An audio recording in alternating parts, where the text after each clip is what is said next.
because of its almost inseparable nature of Tibetan culture, Tibetan monastery, Tibetan lay people, societies, rites and rituals. Everything that goes in Tibetan way of life seems to be quite intertwined with all the philosophy, all the symbolism, history, mythology, and ideas that are so carefully articulated in Vajrayana Buddhist philosophy. So in reality, this is a course that will take you in the core essence of Buddhist practices that are found in Tibetan Buddhism today. In this today's lecture, being the first, I would like to introduce some of the very important concepts and terms that we will need to become familiarized with, because in order to discuss any subject, you first of all need to know the terms and the meaning and the meanings, definition of those terms. So without that, we wouldn't be able to understand very much. I would also like to try to make make as pragmatic as possible this course, so that it's not only a objective study of something that you theorize alone without any practice or benefit to us as the person doing the study, not waiting for the end of the study and then see what benefits we could accrue later, but even as we go each week, hopefully, that we try to achieve some benefits and learn to implement some of the ideas in our way of being that is not completely adequate to ourselves, but we wish we could add something to our way of being through these knowledges and practices and concepts that we learn, so that it doesn't become completely an alien topic that you are studying, that it has an intrinsic relationship between our way of being. Now the terms are very important because language is so important. If you don't know the language and the meanings that are contained in them, then we would not be able to fathom the deeper meanings. So I would like to introduce some of the concepts and terms, of course with the English translation, but some of the original terms in Sanskrit and Tibetan, and not to make it technical, but try to see the richness of the language in general, and particularly the Buddhist language that is so carefully kept in the Sanskrit language, and how Tibetan translators have made a great attempt, and sometimes considered a very successful attempt in translating very deep philosophical ideas of a completely foreign kind, as early as 7th century, and translating from Indian way of thinking into Tibetan Buddhism, Tibetan way of thinking. And so it is good to know some of the terms, because if we know some of the terms, then later on when the course progresses, we know the meanings that they have behind. And hopefully by going over these some of the concepts, we will become familiar with an overall overview of what Vajrayana Buddhism is and its origins. Because once we understand the terms, they usually tells the story. Now, it's important to have some understanding, I hope you may already have, of Buddhism. If you don't have, of course, it will be very important to have to try to see where does Vajrayana Buddhism as a specific practice in Tibet fits in with the overall context of Buddhism and such. Now, just in order to begin this course, I would like to say a few words on the basic context in which Buddhism emphasizes. The Buddhism is definitely known as one with 3 vehicles. Sometimes Buddhism says as all the entire teachings of the Buddha are contained in 3 vehicles. The word vehicles, Sanskrit word is yana, is very important because you may have heard that Buddha said no matter how wonderful teachings he has given, or no matter how many particular mode of practice he may have prescribed, they're simply rafters. They're simply rafts, sorry. They're simply rafts or a boat for you to ferry across the water. They're not the thing. They're not the real thing. There's a job to do that is for us to ferry across. It is not something to worship to, or to become attached to wage wars, because if we're so attached to that ferry, if it doesn't ferry us across, there's no point really having wars against it, wars to protect it. So the word vehicle, as we know, vehicle is something that is to use for us to transport from one place to another, and that's the purpose. It's not just to park it in the garage and polish it and wash it and look at it and then say, oh, wonderful, that's good, and insure it, and then and that's not really the real function of a vehicle. True drivable vehicle is that it should transport us from one place of point of departure to place of destination, and whatever that you face in between the way, that it helps you to face the difficulties. So yana, so traditionally Hinayana, Mahayana, these are the two main schools, two main vehicles. Hinayana is teachings that are taught in the early period of Buddha's own teachings to people of average aptitude, who all had a great sense of dissatisfaction from everyday life. No matter what they have, they seem to be dissatisfied, and they were always seeking something, no matter from what, because their own approaches and techniques have not really fulfilled them very much. So therefore, when they looked into the teachings, Buddha taught teachings that can be suited to people of that level of intelligence. So it's considered to people of average intelligence. I wouldn't use the word lesser or inferior, even though they are used. People of average. You want to be average, don't you? You want to be average person. You don't want to be the inferior group. Even you may be. It's interesting. We just want to be one among the crowd. We don't want to be singled out as the inferior person. So Buddha gave this teaching called Hinayana. Main emphasis of this teaching was to how to overcome sufferings. The whole three yanas is how to overcome sufferings and realize truth.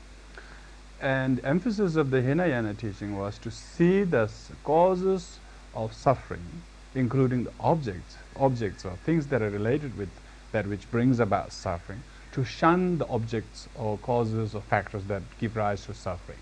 Try to take it, run away or go away from the object. So it's called, therefore that teaching mainly emphasized renunciation. Hinayana teaching mainly emphasized renunciation.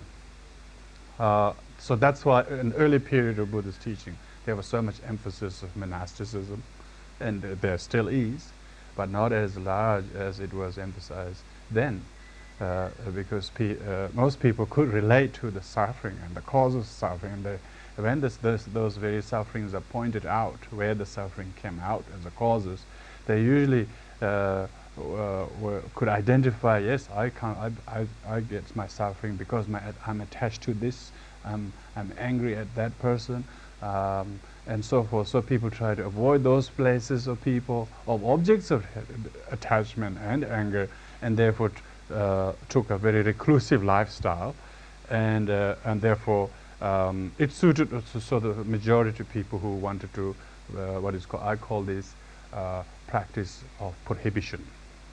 You just prohibit being around those people, and you'll be safe. And it suited most people. Most people say, yeah, that's right. If you're away from the dog, you're less likely to be beaten. So just go away, renounce the dog, and then you won't be beaten. That kind of, so practice that emphasized renunciation. Yeah? The Mahayana is a greater vehicle. Maha means greater vehicle. Greater vehicle is for people who have a little more depth, understanding and thinking than merely seeking a quick way out, so to speak. Quick way out, even though it seems that you may renounce the objects of desire, but one doesn't realize the desire is not generated by object at all. Desire is something that we have within us. So, so renunciation completely on its own doesn't really do the job. We may have tried that. We may have tried to go away from one person or one situation. Hopefully that you will never have to deal with a situation like that. But same thing repeats, because we haven't done much work within ourselves. We carry the same pattern, and we just find it is again perpetuating itself in a new circumstances. So that it takes a time to realize that, don't we? It's much easier to run away from things than to realize that I need to do work on myself. Yeah. So that's its Mahayana, a greater vehicle, people of that attitude who resort to a greater level of thinking, that firstly the Hinayana is looked from the point of view of people who are mainly also interested for their own liberation and their own happiness. From that point of view, it is average person always thinks for their own welfare. Very few don't want to do other way around. Most people want to think of their own welfare. Almost all, until they become completely persuaded by a greater vehicle. Then they are always more likely to be thinking of themselves all the time. So that is also why called Hinayana. It's a lesser vehicle, meaning that's nothing special. That's next to nothing. So it's not really a being on a vehicle at all. It doesn't really get you anywhere. So if it doesn't get you anywhere, you're not on a vehicle. You're spinning around maybe. So there's no movement. So that's what it's called. So also called Hinayana, meaning people who only think. This is not a doctrinal thesis that goes against the other. It is an attitude that we sometimes give rise to. We just don't want to think of anybody but us. That's a lesser vehicle attitude. We are resorting to lesser vehicle thought. Because it's only think of oneself. It's very small. Oneself is so small in comparison to the rest of the world. That's why it's called lesser vehicle. And greater vehicle because one not only thinks about running away from the objects with which one has problem, but at the same time one realizes this would be irresponsible of me. What if I run away, but what do I make of them? By running away from them, I'm placing them as making them feel guilty. You see, Mahayana is greater vehicle. One has one who thinks for them. Then I will be abandoning them. What am I making them to feel by me running away? So that attitude it requires a lot of big heart and great compassion for the sake of other beings. Yeah. So that's what is called greater vehicle. So therefore, greater vehicle, in contrast to the renunciation emphasis with the Hinayana, emphasizes altruism. A primary practice of Mahayana is altruism. So one should have altruism means you always think the welfare of others before oneself. And there will be no time that would not be called for, because we will be always with somebody. And so what it mainly means, always thinking for somebody else other than yourself and their welfare. And they find more happiness from that, from the day one. And they don't, because that is greater vehicle, because it achieves much great benefit for you. There are no time for you to be suffering, because you're always joyously dedicating your effort for the sake of somebody other than yourself. So this teaching became very, very pragmatic and very, very appealing towards the 3rd century onwards.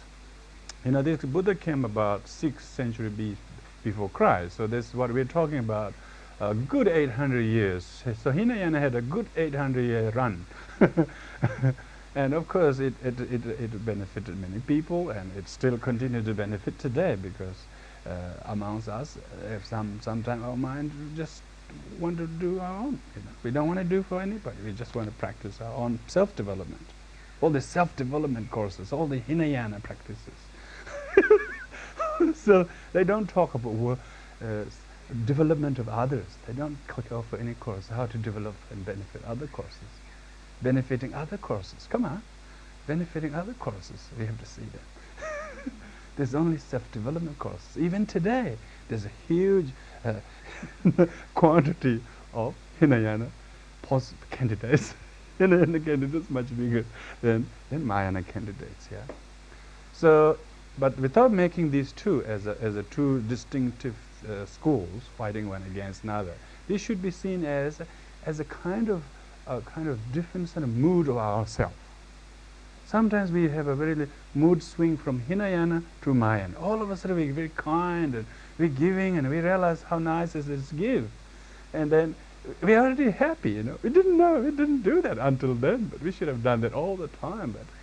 But sometimes while thinking I should do this all the time, all of a sudden the big gale force of Hinayana attitude comes in and we don't want to think about anybody. Who wants to do it for anybody except myself? Nobody does for me. Why should I do for anybody? So there's no real great heart staying all the time. So we have to see, when we talk about this vehicle, we shouldn't see that these people sometimes call Hinayana is in the southern Asian countries, in Sri Lanka and Thailand and Burma, all the northern countries are Mahayana. It's not like that. I think it's right in here. The geography is here. Geography is here. Sometimes when our mind breathes very kindly, then there's a lot of Mahayana feelings. When the mind is very narrowed, it's so narrowed, you know, there's no room to move, then it really feels like crammed from all sides that you really have to be Hinayana. It's a fear and selfishness only gives rise to Hinayana motivation. So we should see that when we talk about these yanas, Buddha never taught them as schools, doctrines, or sects fighting one against another. This wasn't the case. It is our own inner conflict that one sometimes want to be Mahayana, but often the Hinayana takes over. You know, meaning, yana means vehicle. What is the means with which we communicate? We try to access things from people. We try to give ourselves to people. Are we giving with this greater vehicle motivation or with lesser vehicle motivation? Now, these two emphasizes the reaching of enlightenment depends on how effectively one can renounce the suffering and causes of suffering, and one emphasizes that, while the other emphasizes how you can effectively achieve the a result of enlightenment primarily by developing loving kindness, compassion, and altruism. So these two are called Hinayana and Mahayana. Now, when we talk about Vajrayana, it is within the Mahayana. Mahayana itself is divided into two. One is called causal Mahayana. One is called resultant Mahayana. I didn't include that in the list. Resultant Mahayana, resultant vehicle. Resultant vehicle is quite different from causal vehicle. Now, the Mahayana in general, developing loving kindness for somebody's well-being and happiness, and developing compassion for removal of somebody's misery and the causes of misery is compassion. Yeah, that thought is you are just generating causes for them to be happy. You're hoping that you're generating loving kindness is good cause for their happiness, but they may not know that you're doing any good for you. In the meantime, while you're meditating on loving kindness, they may not be happy just yet. You see. But nevertheless, you don't give up the idea of creating the causes, the moral causes of feeling, generating affection and love for the sake of the other. You know, we are just busy. We are contented that we can create the causes within us. We're not worried about the result. You see, so that is what is called causal Mahayana. It always teaches us to create causally sound. I would say intelligent emotions. That when you generate this intelligent emotion, compassion, loving, you feel causally. Even when you create, you think they feel right. You feel that's the best thing to do. You feel causally right. You're creating the right causes. Whether you will feel sort of happier every day as a result of that is not. You're not really. You're least worried about. That's called causal Mahayana. It always encourages us to create causes for the good result, whenever it's going to come. So needs a lot of faith. Causal Mahayana practitioner needs a lot of good faith. And sometimes we do. People invest so much time and effort for a result they think it's going to come sometime after. We put a lot of faith in the seed. hoping that it will become fruit. But it takes a long time to have a trust in the soil and the water and temperature and weather and weeds and everything, so that you've got to have so much faith to purchase all the seeds and throw in the garden, throw in the soil. And to see that becoming fruit and tree plantation which actually bears the fruit takes a long time. Lot of faith. We already are known to that. There's nothing unique with Buddhism. People already used to that. People study 6-7 years on a particular degree, thinking that they can get the result. They're all in many ways causal Mahayana. We are all causal Mahayanas every day, hoping that you will get reward and whenever it is. But in the meantime, you just put in the hours. You walk on the treadmill at least. You walk on the treadmill and hours, hoping that it will make your body fit. But when you're walking, you don't quite feel fit. You're just hoping it will become fit. Right now, you can feel only unfitness. That's the causal mind. You're creating the causes. Yeah, you're just creating. We're all used to this. So Buddhism is nothing really foreign to us. We're always creating the causes within us. Yeah. So now, Vajrayana is called resultant yana, resultant vehicle, because this is for people who can't be bothered waiting for the result, who just want a result straight away. Result straight away. Now this is a bit contradictory, because how can you have a result straight away when you don't create the causes? This is from the point of view of relative truth. Yes, cause and result are distinct things. Yeah, cause and result are distinct things. Cause is not result, and result is not cause. If cause is result, then you don't have to do anything. But our mind is not in that state yet to see the non-differentiation of cause and result. Yeah. So, but nevertheless, Vajrayana technique, the resultant vehicle, shows that if you have a belief in your own mind through realization, through meditation and practice, you're not cause. You're not the cause to become enlightened. You are enlightened. How about that? It makes you to think that you're not George or Peter or Mary or Kathy. It's completely wrong. It's an illusion. You have believed it so long, and therefore it looks like the same, looks like real. So it introduces the whole Vajrayana initiation and ceremonies is a ceremony during which actually one introduces to the true identity of us all, which is intrinsically Buddhas. We are all basically kind, good-hearted people. If it wasn't the things we collected on the way, we are actually all Buddhas. In the Mahayana literature, whole concept of Buddha nature is expounded in great detail to encourage this, to encourage that you are Buddha, you have Buddha nature. You just have the nature, and you just have to act that nature. If you don't identify yourself as a Buddha, of course you wouldn't know that you have a Buddha nature. Yeah. So one who has learned to express his or her good nature, the nature of loving kindness and compassion, they shouldn't feel this is Kathy's loving kindness, this is Kathy's compassion for mom or dad. This is loving kindness that is far greater than to one's own mother. This loving kindness is to anybody. Because any living being suffering is too much for oneself. It doesn't have to be mothers, doesn't have to be your neighbors, doesn't have to be your best friends. If somebody's dying, that's bad enough suffering. So therefore, one who feels that I have the potential to be kind to anybody when I choose to. It's amazing, isn't it? When we choose to be kind to one person, we are kind to them. And if we choose to be kind to everybody, we can. We just don't choose to. So what is it that blocking us from being kind to all beings is because we are not thinking we are always kind.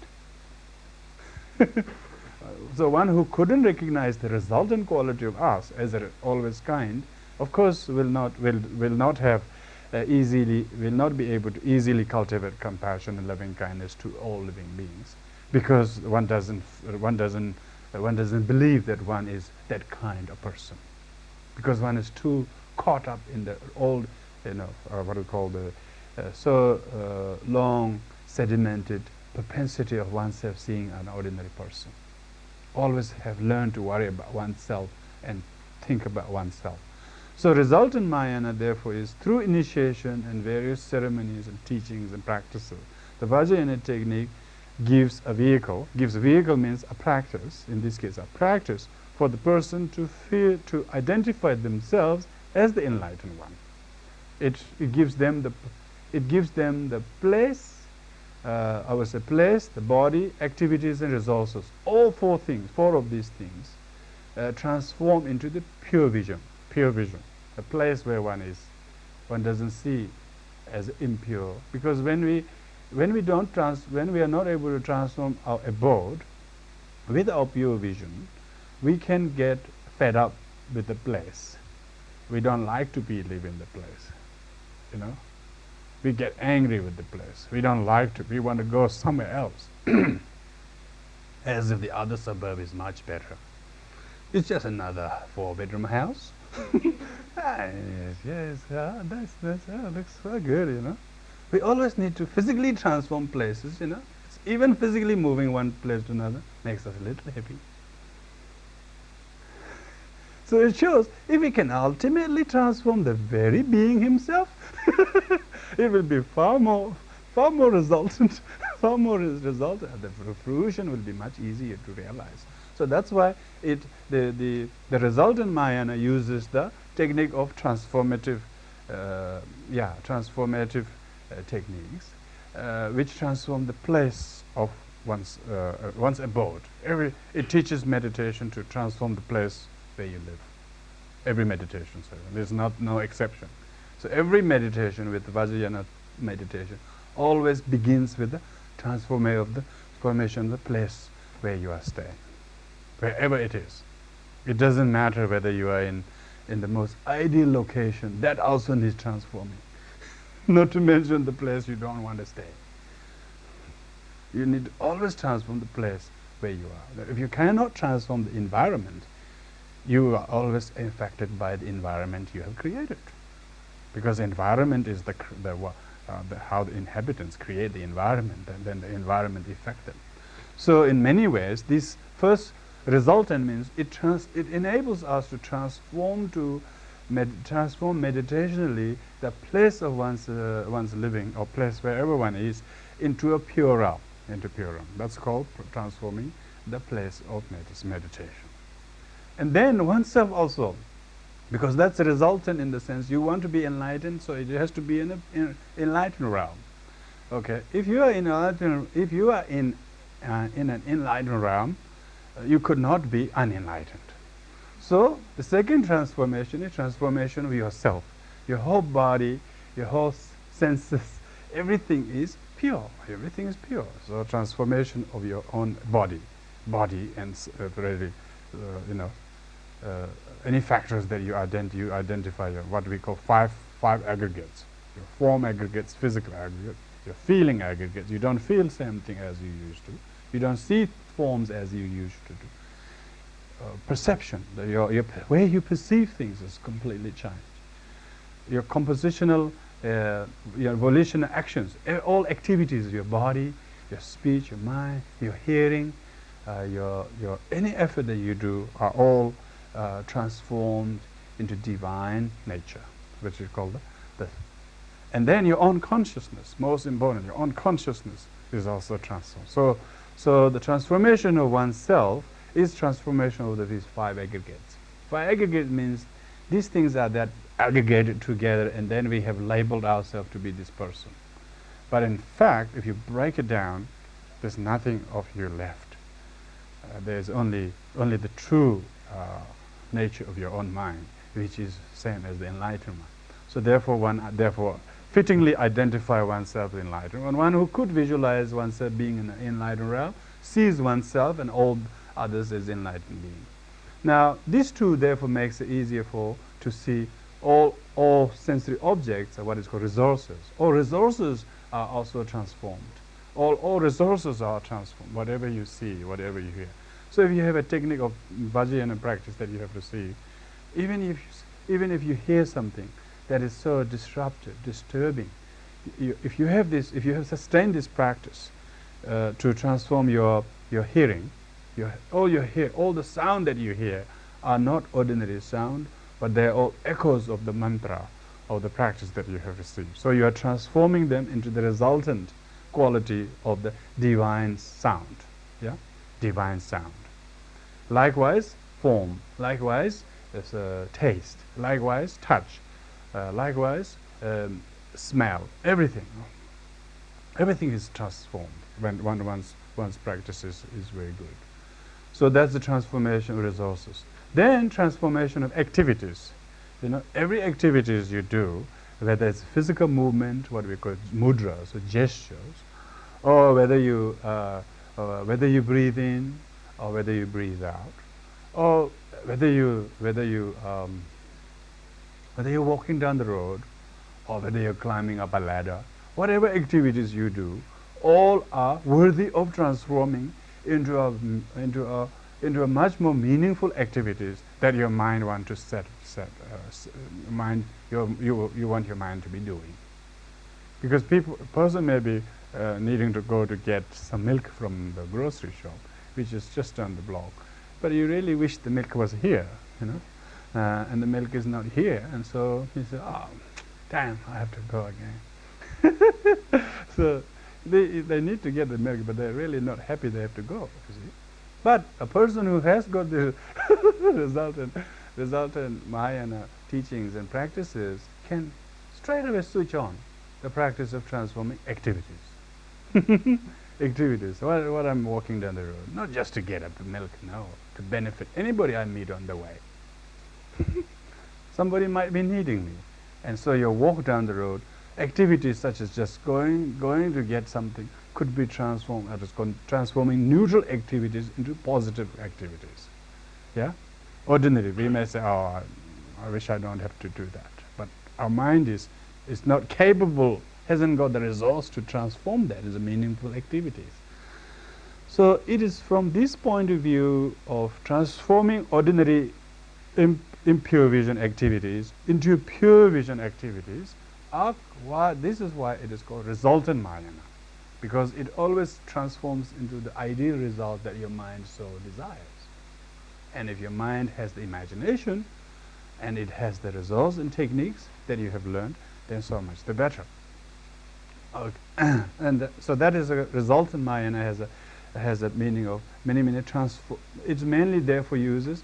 Unlike the two previous vehicles, Hinayana, which actually runs away, renounces the objects. They don't transform the objects. In a Mahayana, it doesn't renounce the object, but it tries to befriend the object. Yeah? In a Vajrayana, it doesn't do any of the two. It transforms the whole thing. It transforms the whole thing. It doesn't. You don't have to try to run away from it. You don't have to try to make friends with it. You just transform your perception. If you transform your perception, then you don't have to deal with the one to run away and one to make friends with. These two doesn't fit very well. So that's why resultant Mahayana technique is a transformation vehicle of transformation. Nangwa gyurbe, in Tibetan called Nangwa gyurbe tekpa, meaning the vehicle which transforms your perceptions. So in order to effectively transform all your perceptions, you got to formally day-to-day basis meditate on this, train oneself in being able to transform your place of meditation, your body, all activities, and all the things. If you do it, then your mind might be quite habituated in the long run to see everything as a pure vision, and therefore to hear things differently, and therefore your mind has been well acquainted to do that way. That's why it is called a resultant vehicle. Now, another term by which this teaching is known, as you know, Vajrayana. The word Vajrayana The Vajrayana in Tibetan is called Dorje Thikpa. Dorje really means diamond, king of all stones. King of all stones is diamond, you know. So it means diamond vehicle means just as diamond is the most precious of all jewelry objects, even the most precious jewelers you have, the diamond is the one who sits on top of everything.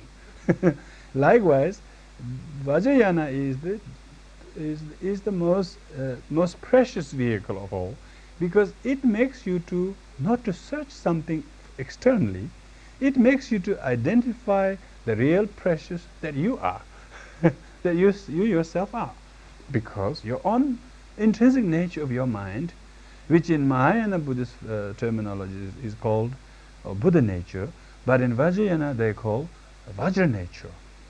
Vajra nature, you're indestructible. Vajra also means indestructible nature of yourself is not different from that of the enlightened mind. There is the enlightened mind, however, enlightened mind is not big in physical size. Enlightenment is not visible, you see. But right now our mind is enshrouded. Our enlightened Vajra nature, Vajra mind is enshrouded with the defilements and mud and therefore we couldn't see it. Because we are continuously looking something external all the time, seeking happiness from things external to us, and because of that we have failed to look that very precious gem that is within us. So one who doesn't cherish the practice of meditation, particularly the resultant vehicle approach, one will never be able to see how wonderful our own mind, if you look at the nature of your own mind, it is completely adequate, you know. It is the most precious. One who doesn't understand the nature of the mind is missing the really precious thing. One who is looking other than something external to their mind is missing the Vajra, is missing the very precious thing. If they know how to handle that very mind, sometimes they call king of all doers, sometimes this mind